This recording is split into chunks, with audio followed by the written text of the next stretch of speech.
Vivimos en una época de ruido constante, donde parece que el éxito se mide por lo que acumulamos y no por lo que somos.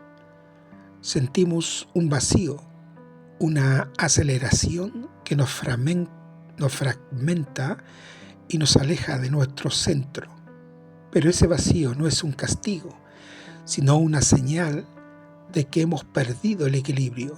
Hoy, más que nunca, necesitamos recordar que no somos seres aislados luchando contra el mundo. Eres el universo experimentándose a sí mismo. Imagina por un momento que todo lo que crees que tú defines, tu nombre, tus obras, incluso tu cuerpo desapareciera mañana. ¿Qué quedaría? Tu cuerpo cambia constantemente, tus células se renuevan y tus pensamientos fluyen como nubes. Si todo cambia, ¿quién eres tú realmente? La respuesta es simple y profunda. Eres la conciencia que permanece. El aire que respiras hoy estuvo ayer en otro continente. Al igual, el agua en tu sangre fue océano y los minerales de tus huesos nacieron en la estrella. No hay lugar donde termines tú y comience el universo. Eres una vibración en movimiento y una continuidad de la totalidad. A menudo buscamos el propósito como si fuera un tesoro escondido o una respuesta secreta que alguien más sabio debe revelarnos. Pero la búsqueda externa es el gran error. El propósito no está en un libro ni en una meta lejana.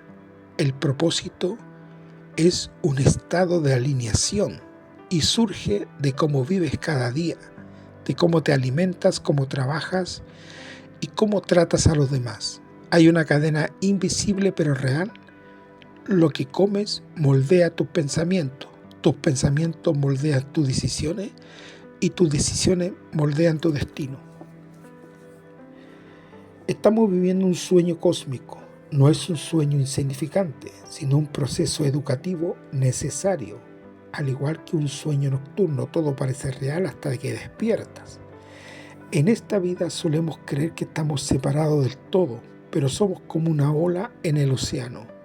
La ola parece independiente, pero nunca deja de ser agua. El miedo a la muerte y la carencia nace de esa ilusión de separación. Cuando comprendes que eres parte de un orden mayor, el miedo se disuelve y aparece una paz tranquila. Hoy, la invitación es remar suavemente. Esto no significa rendirse, sino dejar de luchar contra el flujo de la vida y empezar a cooperar con él. Toda crisis que enfrenta es una oportunidad de alineación, no un castigo, sino una educación. Al simplificar tu vida, observar tus hábitos y cultivar una disciplina consciente, tu energía se estabiliza en tu mente y tu mente se aclara. Y esa claridad, el propósito deja de ser una búsqueda ansiosa y se convierte en una práctica diaria. No necesitas hacer algo extraordinario, necesitas equilibrar lo común y lo extraordinario aparecerá por sí solo. Tienes el poder de manifestar conciencia en cada respiración. Tú eres el soñador que está despertando.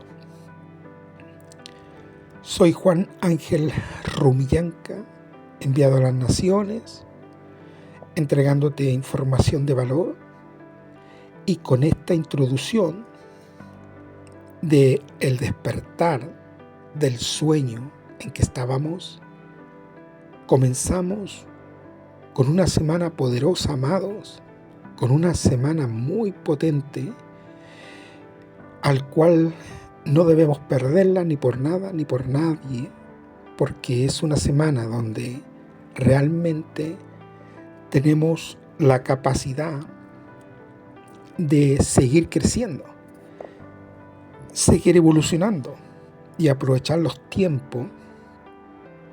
Aunque afuera parece que todo es un caos, pero todo se está reorganizando, se está reordenando para dejar pasar a lo nuevo que viene.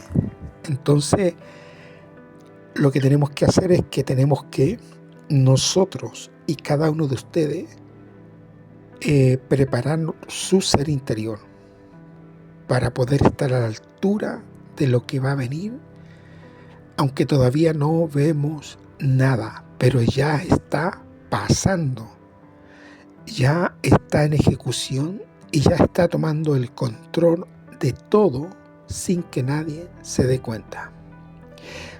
Comenzamos.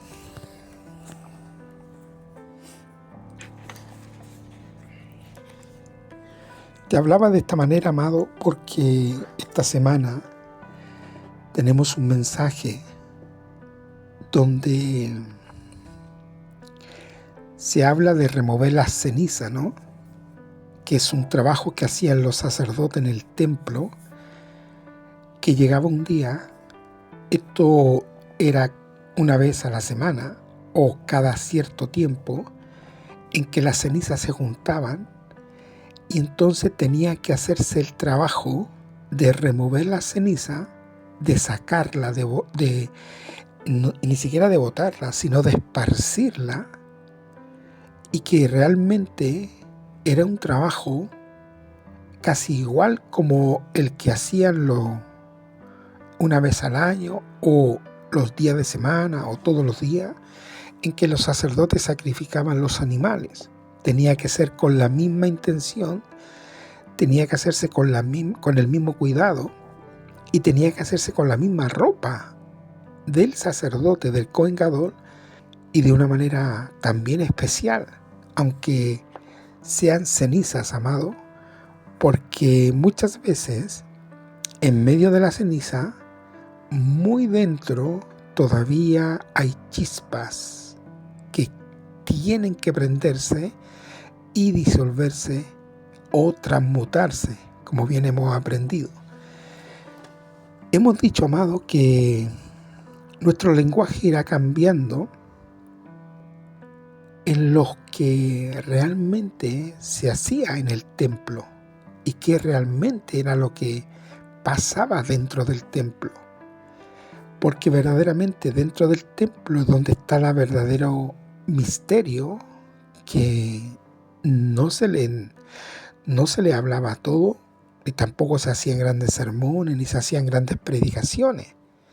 Ahí se hacían trabajos específicos y a medida que iban pasando los tiempos, se iba experimentando cambios, porque acuérdense que Dios le dijo a Moisés que construyeran el Mishkan, ¿no? En el desierto, porque ahí Dios iba a estar con el pueblo y ahí Dios iba a glorificarse de una manera tremenda. Entonces, cuando levantaron el templo real, una vez que llegaron a la tierra de Israel, el templo se construyó de tal manera que empezaron a trabajar los sacerdotes, que eran muchos sacerdotes, aunque una vez al año entraba el sumo sacerdote y hacía el trabajo para todo el año, todos los días habían trabajo en el templo, ¿ya? Y no era cualquier templo, era un templo muy especial.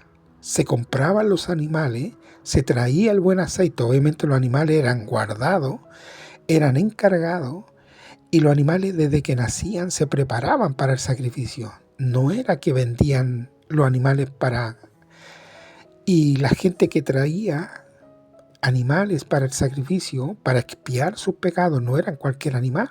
Tenían que ser lo mejor de los animales, o el mejor fruto, o la mejor ofrenda, y así. Mucho trabajo, amado. Bueno, yo le hice esa pregunta por muchos años al Señor. Quería saber cómo era el trabajo del templo. Y bueno, Dios me cumplió esa promesa y me hizo conocer qué es lo que se hacía dentro del templo, para qué era todo lo que estaba, los utensilios, los panes sin levadura, la menorá, ¿no? Las ofrendas que se hacían, los animales, todas las partes de los animales tenían una función. Y ahora se explica también el tema de la ceniza, el trabajo que se hacía de la ceniza, ¿ya? Pero tengo que recordarte que hay que sacarse las películas cristianas. En realidad no los llevan a ninguna parte, amado, porque son películas hollywoodenses donde se sacaban la historia de la Biblia, literal, ¿no? Física, pero lo que nosotros tenemos que aprender es lo espiritual, lo que realmente necesitamos como personas para trabajar en nuestro templo, ¿ya? Entonces, amado, esta palabra la encontramos en Levítico, que ya sabemos que no se llama Levítico, sino se llama Vaikra, y está en una de las partes, porque no lo vamos a leer todo, amado, porque está en Vaikra, está en Éxodo, está en Deuteronomio, está en Número. Ya hemos dicho, ¿no?, que de alguna manera está todo desordenado, cosa que demos vuelta en el desierto y nunca podamos salir. Y por eso que tenemos que ubicarnos en el tiempo de Dios, porque la instrucción que Dios le entregó a Moisés era para levantar el templo y trabajar en él, para que ahí Dios se manifieste en todo su esplendor y trabajar e interactuar con el cielo y la tierra. Y ahí donde nosotros adquiríamos la inmortalidad y muchas cosas más. Y para, claro, explicarlo todo en un video no lo podemos hacer. En un par de minutos, de horas, no lo podemos hacer. Porque todo esto es profundo, amado. Entonces quiero ser lo más sencillo posible para que podamos entender lo que hay que hacer o qué es lo que está pasando esta semana para poder seguir adelante, ¿no?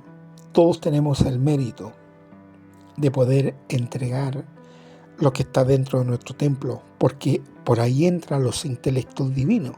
¿Y donde uno lo encuentra? Ya usted lo sabe. Le hemos ido explicando que son 6 días, el séptimo se descansa, porque ahí es donde entran intelectos divinos. Y ahí Dios nos hace entender cosas. ¿Para qué?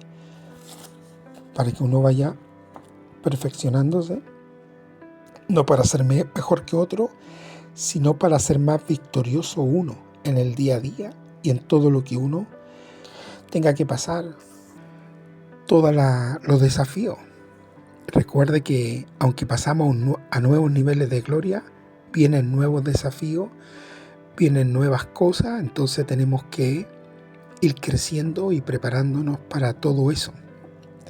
Entonces, amado, aunque esta parte de la palabra o de la porción de esta palabra también se llama Esaf, que significa ordena, ¿ya?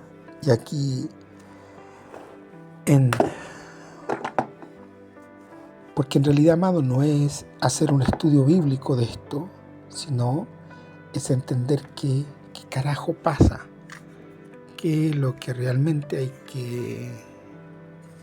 que trabajar, el ser interior al cual nosotros estamos constantemente moldeando, ¿no? Moldeando este cuerpo, moldeando el templo para ser de bendición. Levítico 8 dice: consagración de Aarón y de sus hijos. Habló el Eterno a Moisés diciendo: toma a Aarón y a sus hijos con él, y las vestiduras, el aceite de la unción, el becerro de la expiación, los 2 carneros y el canastillo de los panes sin levadura, y reúne a toda la congregación a la puerta del tabernáculo de reunión. Hizo pues Moisés como el Eterno le mandó, y se reunió la congregación a la puerta del tabernáculo de reunión. Y dijo Moisés a la congregación: esto es lo que el Eterno ha mandado hacer. Entonces, de aquí en adelante, si usted lee y tiene la Biblia o la puede buscar por internet, este pasaje, Levítico 8, que es lo que realmente hace Moisés con Aarón, su hermano, y los hijos de Aarón, es que lo empieza a vestir le empieza a poner las túnicas, le empieza a preparar sus vestiduras, le empieza a hacer y a ordenarle muchas cosas, cómo tiene que hacerlo, cómo tienen que vestirse, qué trabajo tienen que hacer en el templo, ¿ya? Y en esta parte, amado, por ahí por el capítulo 9, dice, y en el día octavo, ¿ya? Y recordemos que hay 7 días nomás, ¿ya? Pero ahora aquí está escrito como en el día octavo, y empiezan a hacer el sacrificio, pero salta rápidamente al pecado de el capítulo 10 de Nadab y Abiú, y ahí no lo explica más la Biblia. Y aquí es donde muchas veces, amados, nos han dicho, ¿no?, que no hay que sacar el texto del contexto y que hay que leer todo el capítulo para entender el texto y para poder entender la historia, en qué año pasó, ¿no es cierto? Y te llevan en un cuento y en una historia y te meten a la historia de lo que pasó ahí y de lo que hoy podría ser, pero en realidad, amado, no te sacan de la historia una enseñanza, o sea, alguna revelación. Pero aquí nos damos cuenta, amado, que la Biblia en todo el Viejo Testamento está todo desordenado, de un capítulo salta a otro, está de un capítulo a otro, y un libro dice una cosa y el otro libro dice la otra. Y lo quisieron hacer igualmente en el Nuevo Testamento, donde Juan dice una cosa, Lucas dice otra, casi lo mismo, y como van cambiando el lenguaje, ¿ya? Bueno, hay todo, si no lo explican bien esto, amado, los van a llevar siempre a confusión y no lo vamos a entender bien. Por eso aquí estamos entrando de lleno a lo que pasó realmente, ya que estamos sacando un secreto del original, ¿no?, de la instrucción, no ni de la Torá ni del libro, sino que estamos recibiendo una enseñanza, un secreto, se le llama secreto, amado, de los secretos que están guardados para aprender algo.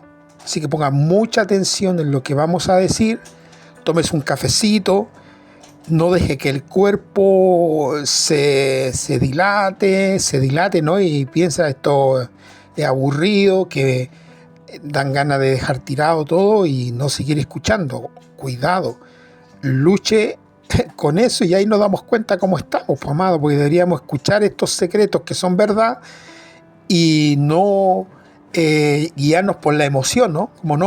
Como no sentimos nada, porque aquí estamos entendiendo, estamos abriendo el entendimiento.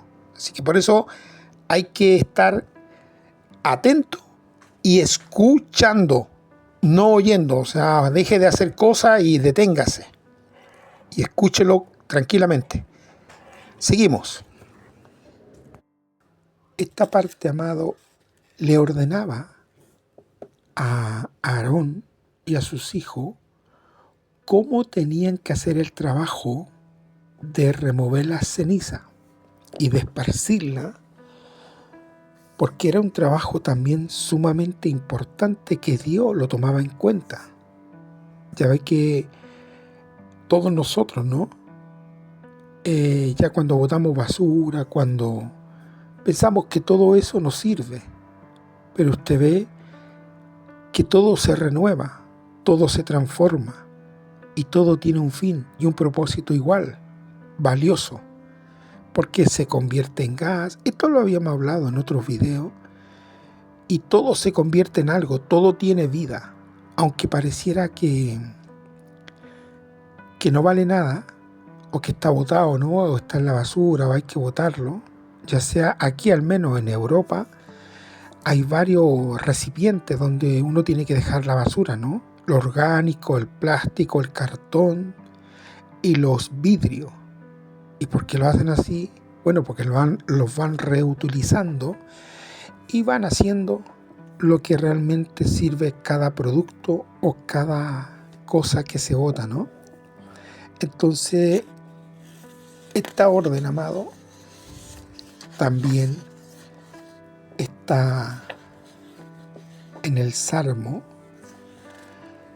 36, versículo 9, y dice, leemos y comprendemos, porque contigo está el manantial de vida. O también puede decir, está la fuente de la vida. Esta palabra tiene que ver con la inteligencia emocional, que es como un manantial de vida. Por eso dice que si tú crees, de tu interior correrán ríos de agua viva, ¿ya? Pero en el original también le llama manantial o fuente de la vida, ¿ya? Que es un estado en una dimensión más alta. También en el Cantar de los Cantares, en el Shir Hashirim se dice, hay un pasaje que dice, vayan adelante, oh hijas de Sión, y vean al rey Salomón con sus diademas que su madre puso sobre él. Aquí hay también un significado importante, amado, cuando le habla de hijas, donde los manda a ver al rey Salomón con sus diademas que su madre puso sobre él. Aquí hay una explicación muy bonita que lo vamos a decir muy livianamente, muy sencillamente, pero tiene una profundidad también tremenda. Es que la madre es otro estado y el hijo es otro estado, que son como intelectos superiores. Entonces, en Levítico 8, versículo 33 dice, no deberás salir de la puerta de la tienda del encuentro hasta que se terminen los días de consagración. No deberás salir de la puerta de la tienda del encuentro hasta que se terminen los días de tu consagración. Esto se refiere a los 7 días de la preparación del sacerdote, ¿ya? Imagínense que antes de que el sacerdote hiciera el sacrificio en el templo, tenía que prepararse 7 veces, como había una orden, de cada sacerdote le tocaba cierto tiempo un trabajo espiritual dentro del templo, como que había una lista, ¿no?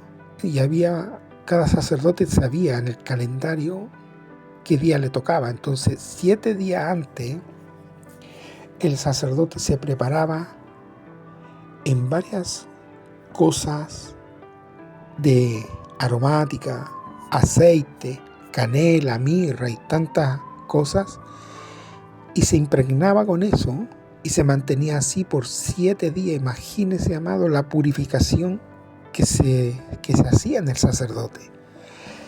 Esto también nos da una referencia cuando Dios los manda, ¿no?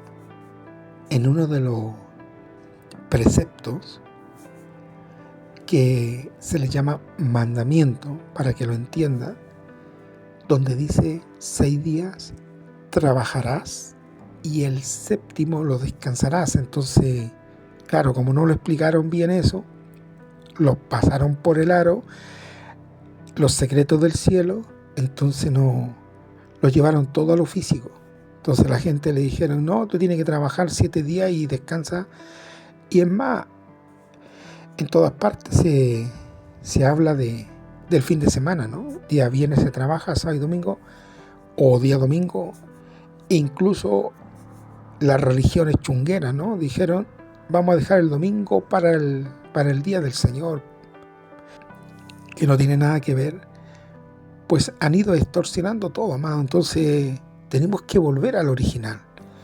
Lo guste o no lo guste, tenemos que volver al original y a pensar de manera original, no de manera otorgada o obligada o enseñada erróneamente, ¿ya?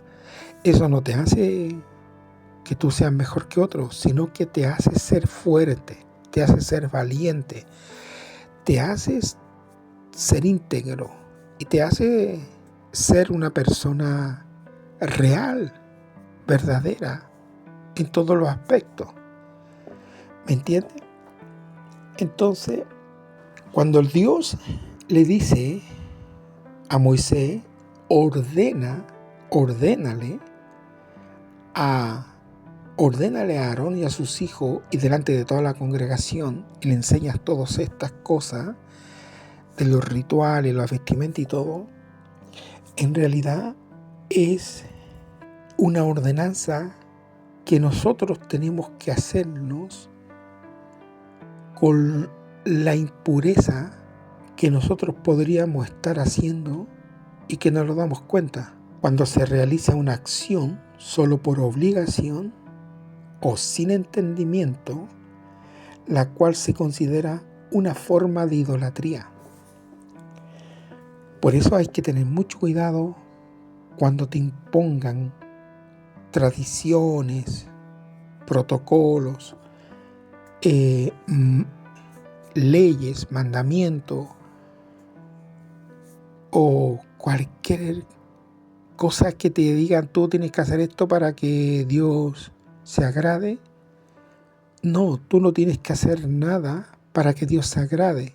Tú tienes que entender qué es lo que a Dios le agrada para que tú hagas. Y tú tienes que hacer lo que Dios dejó como una instrucción que no tiene nada que ver como lo plantearon religiosamente, amado. Y esto hay que entenderlo porque en realidad, amado, lo vemos en las religiones. En otros países he predicado, he visto que no hay crecimiento espiritual. Lo que hay es un crecimiento religioso, por decirlo así, donde defendemos nuestras doctrinas, ¿no? Donde defendemos la visión, donde defendemos el ministerio, el don, el talento, pero no hay un crecimiento exponencial en la gente. Y la gente sigue dando vuelta y apegado a las leyes, apegado a las tradiciones, apegado a que tienen que hacer algo para que como que Dios ahí se agrada y entonces Dios los bendice. Por eso que es muy difícil, no se puede conjugar las dos cosas, la religión con la verdad, porque automáticamente los tenemos que separar. Lo tenemos que separar porque estamos viendo una realidad que no tiene nada que ver con religión, al cual Dios no lo podemos alejar de la verdad y ponerlo en la religión. Y no podemos poner al Eterno, como bien hemos dicho, meterlo en 4 paredes, meterlo en un protocolo, en una doctrina o dentro de un templo hecho por hombre, y ahí que Dios haga cosas. Si cuando se construyeron los templos, lo que en realidad Dios quería que nosotros viéramos lo que podíamos hacer nosotros como templos. Pero a la gente le gustó más la idolatría, por cuanto era más fácil llevarle algo a Dios y que Dios se encargara de entregarnos un milagro, y así la gente no hacía nada. La gente no hacía nada. Cuando el Cohen Gadol, el sacerdote, hacía la ofrenda del año, una vez al año, ¿no? Entraba el sumo sacerdote al lugar santísimo y hacía la ofrenda para todo el año. Si esa ofrenda era recibida por el Eterno, automáticamente era un año de bonanza. Entonces, ¿quién se iba a preocupar de hacer algo o de cambiar? Y esto ya lo hemos explicado en otros videos, donde verdaderamente lo acostumbramos a lo fácil, lo acostumbramos a que Dios haga todo y perdimos el protagonismo, amado. O sea, los convertimos en verdaderos idólatras y de fácil presa para la oscuridad, porque si no hacemos nada, algo teníamos que hacer. Entonces, preferimos hacer cosas más para las tinieblas que para la luz. Por eso nos cuesta tanto y debería ser todo lo contrario. No le debería costar hacer las cosas para la luz, porque ahí es donde debemos estar, en la luz, no en las tinieblas. ¿Me entiendes? Las tinieblas se aprovecharon de esta debilidad y de lo que estaba aconteciendo, y entonces empezaron a usurpar nuestro libre albedrío y lo cambiaron para que nosotros fuéramos prácticamente esclavos. Así, y no explicarle tanto cómo llegamos ahí, pero éramos esclavos. Y si alguno es esclavo, tiene que cuestionarse qué es lo que está pasando en su vida. Ya hemos dicho, ¿no? Si tú trabajas 4 horas mínimo, ya eres un esclavo. Y eso no significa que tú no trabajes, porque el espiritual, así como dice Dios trabaja todo el día, Jesús también trabajó todo el día en lo espiritual, ¿ya? Y cuando uno trabaja en lo espiritual, crece y se le renueva la fuerza. Como dice la palabra, ¿no? Él renueva al cansado y da fuerza a aquel que no tiene ninguna. Y lo levanta como las águilas. Y le da la fuerza del águila y del león y una fuerza sobrenatural. También hemos dicho que como nosotros los podemos probar, si estamos entregándole la fuerza a la oscuridad o le estamos entregando la fuerza a la luz. Porque estamos haciendo algo, amados. Estamos provocando chispas nosotros. Tenemos que saber para quién estamos provocando chispas. Y a un ejemplo, que igual que un ladrón que roba todos los días, también él anhela descansar. Entonces de repente se toma un descanso, puede ser unas vacaciones, ¿cierto? Le fue bien en los robos, hizo unos buenos robos, entonces descansó unos días y dice que para él es lo máximo descansar, porque su trabajo era robar. Entonces, como le fue bien, entonces va a descansar y él se siente lo máximo de descansar y de no hacer el trabajo que constantemente hace. Y no hay ninguna diferencia para un obrero, un empresario, cualquier persona que tiene una profesión o trabaja de una y otra manera, que también anhela descansar de su trabajo, y cuando le llegan las vacaciones o llega el fin de semana o trabaja de lunes a viernes, ve que el día viernes llega y para él es lo máximo, porque puede descansar el fin de semana. ¿Ya? ¿Qué hay de diferencia entre lo uno y lo otro? Ninguna. Una la hace de una manera y le está dando la energía no a Dios. Obviamente, pues es más obvio que lo que está haciendo es malo, pero hay otra energía que se está gastando en la gente normal y corriente que trabaja en diferentes áreas, que también anhela descansar de su trabajo, ¿no? Y yo creo, amado, que esa misma energía va para todo. Y esto también pasaba en el templo, con el trabajo de la ceniza. Después de haber varios días o 15 o 3 meses sacrificando animales, se juntaban muchas cenizas y después tenían que limpiar el templo. Ya, eso también era un ritual muy delicado, donde el sacerdote tenía que prepararse 7 días antes, porque tenía que hacerlo de tal manera que fuera apto y agradable a Dios. No que quedara limpio el templo, sino que esa ofrenda tenía que entregársela a Dios. Entonces, amado, el templo, aunque tenía ceniza, también tenía que hacerse el trabajo tipo ritual, ¿no?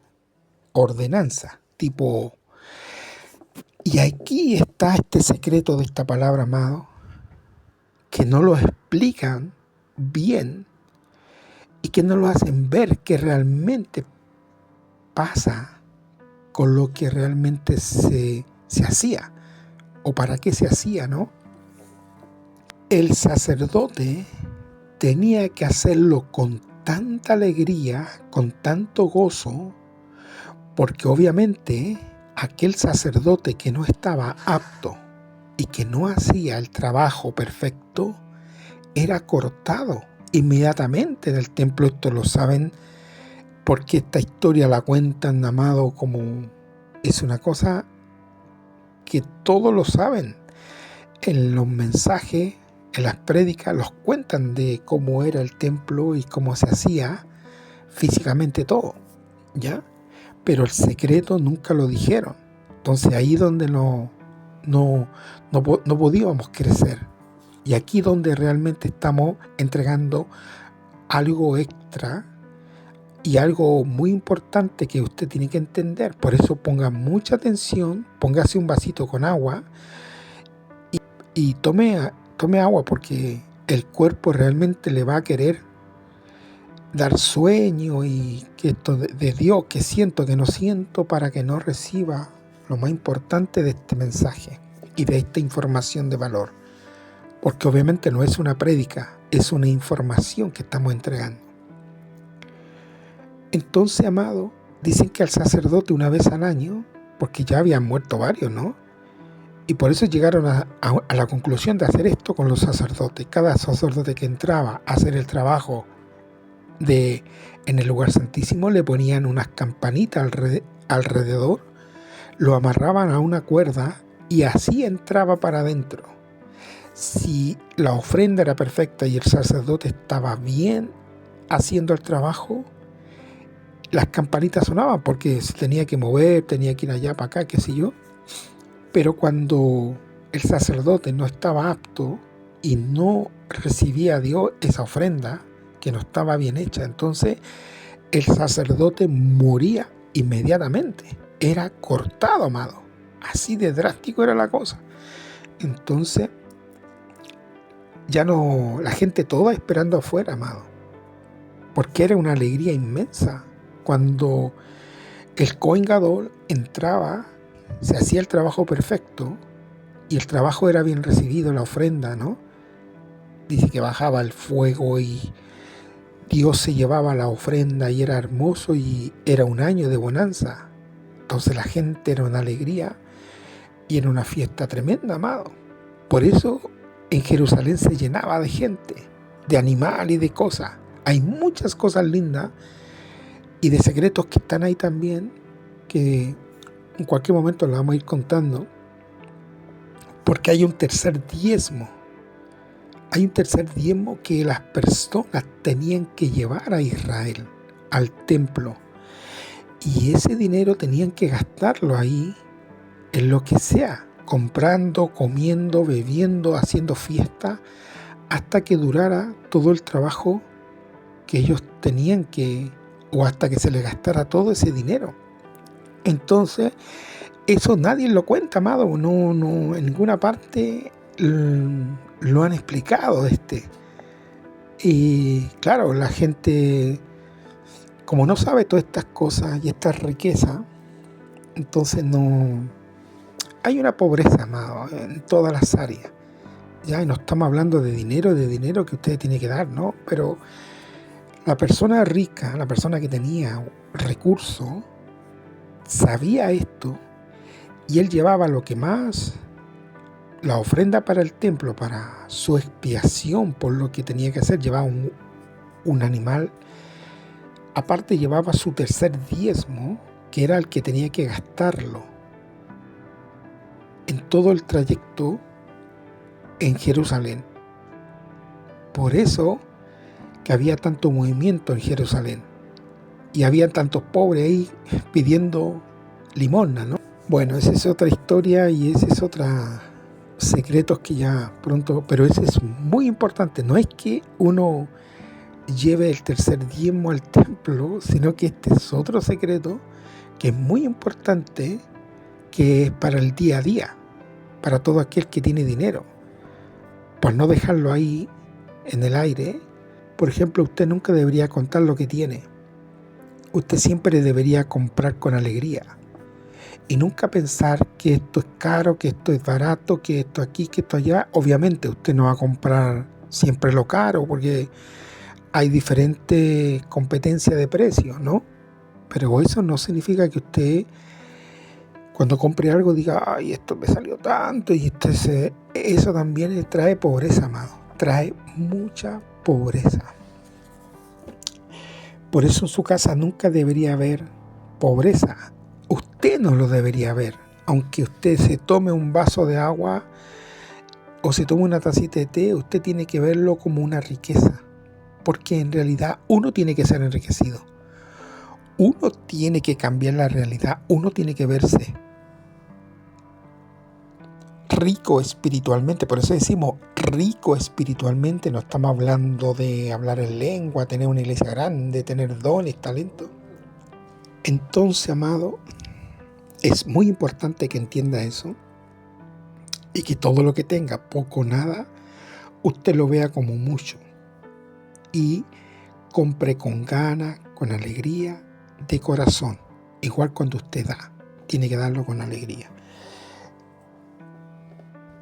Y esto de ordenar no es simplemente le ordenó Dios a Moisés que le ordenara a su hermano,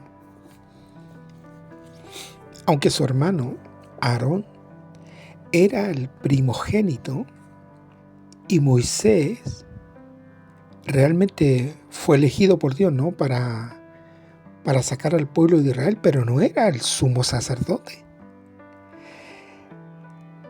Dios manda a Moisés que ordene a su hermano, aunque su hermano tenía la primogenitura, por decirlo de una manera, era el primogénito de la familia de Leví y él tenía que ser el sumo sacerdote, ¿ya? Pero ve que hay una diferencia entre Moisés y Aarón. Aarón era el sumo sacerdote que fue ordenado y Moisés era un líder. Aunque él construyó el templo, hizo el primer trabajo y le enseñó a su hermano, de ahí no participó más en los sacrificios y nunca estuvo dentro del templo haciendo el trabajo como su hermano Aarón. Su hermano Aarón fue ordenado y encargado para hacer, y fue el sumo sacerdote con toda su descendencia, sus hijos y todos los demás, fueron todos ordenados para servir al templo. Pero Moisés lo hizo una vez cuando levantaron y construyeron el templo, pero de ahí Moisés no hizo nada nada más. Entonces aquí aprendemos otra cosa, amado, que el ungido no es el único. O sea, Aarón nunca reclamó su derecho.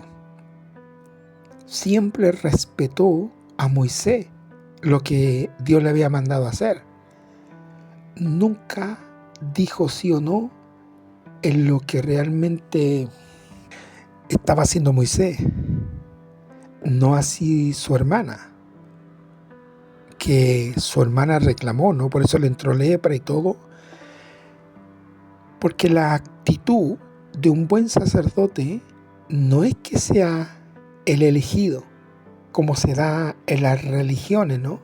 El ungido, ¿no? Como que un poco más tiene que andar como 20 guardaespaldas, no sé para qué, si el ungido no tiene que demostrar su jerarquía física. El ungido está para otra cosa y tiene que delegar funciones. Esa es la actitud del buen líder, del buen sacerdote. Es que esa cosa, ¿no? De que si yo no lo hago, nadie más lo puede hacer mejor, no.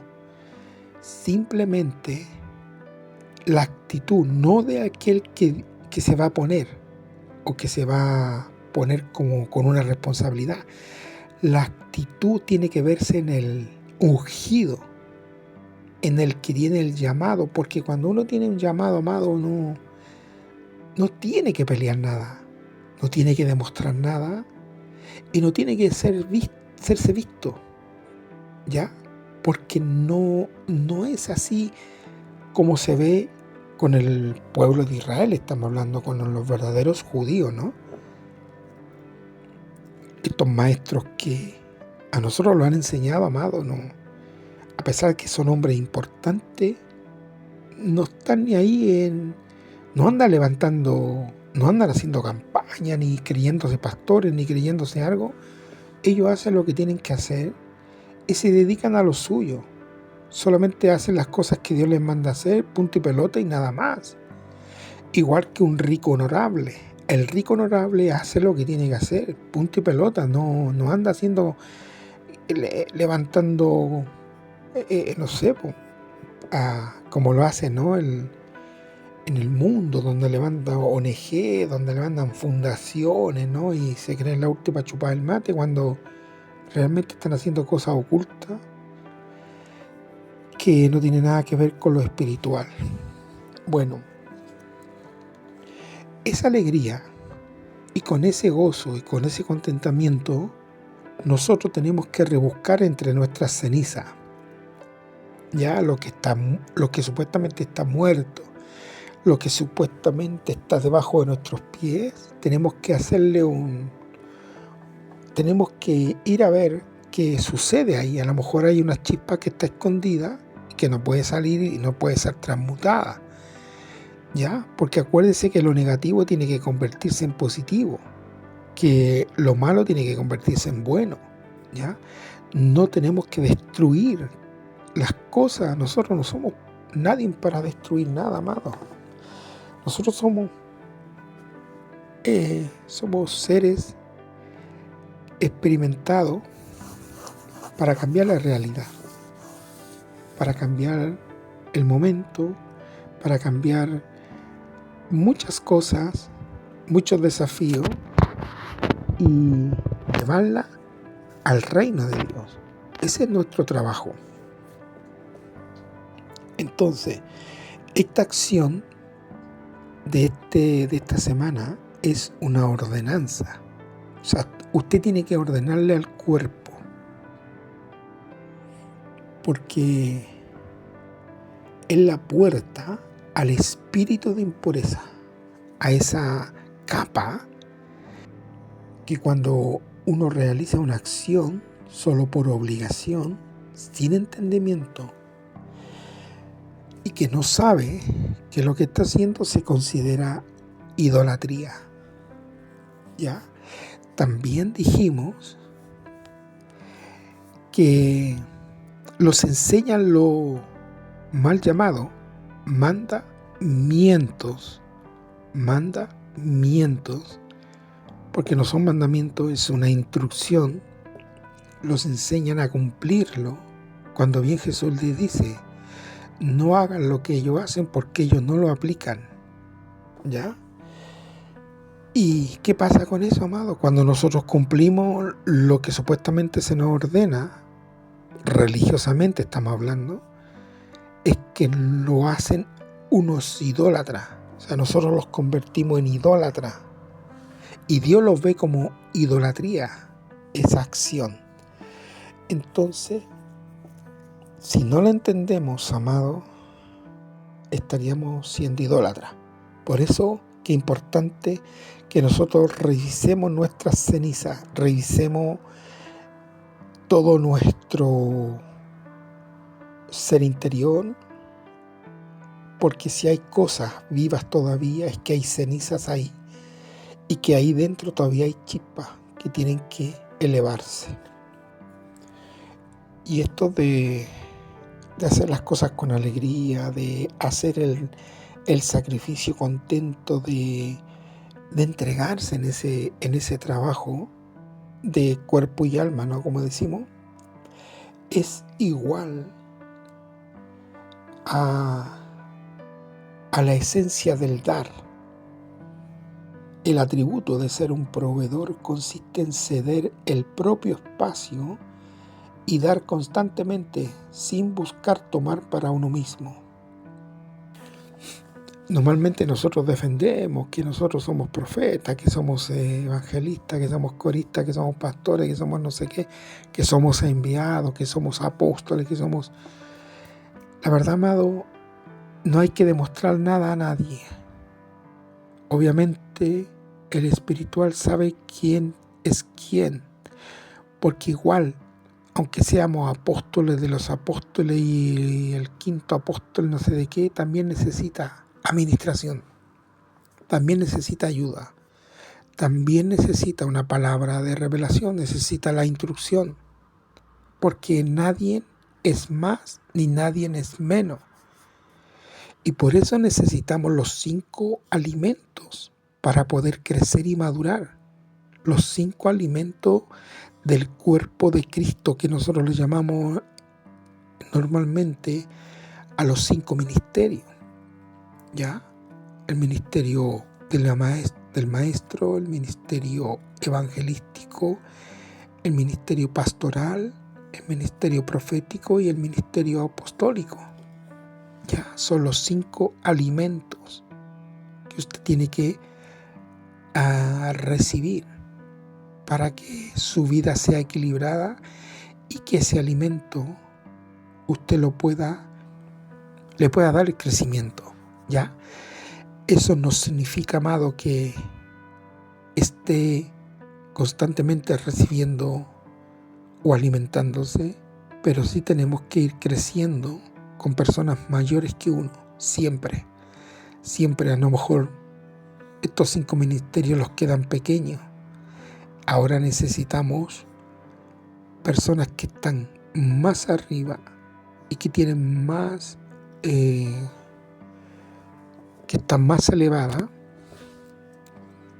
y esas personas también tenemos que escuchar. Y aquí donde también hay un problema con los ministerios, que ninguno se quiere humillar, y por eso estamos como estamos. Cada cual está a su aire. Y esta actitud del dar prácticamente lo toma como el género masculino, ¿no? Proveedor,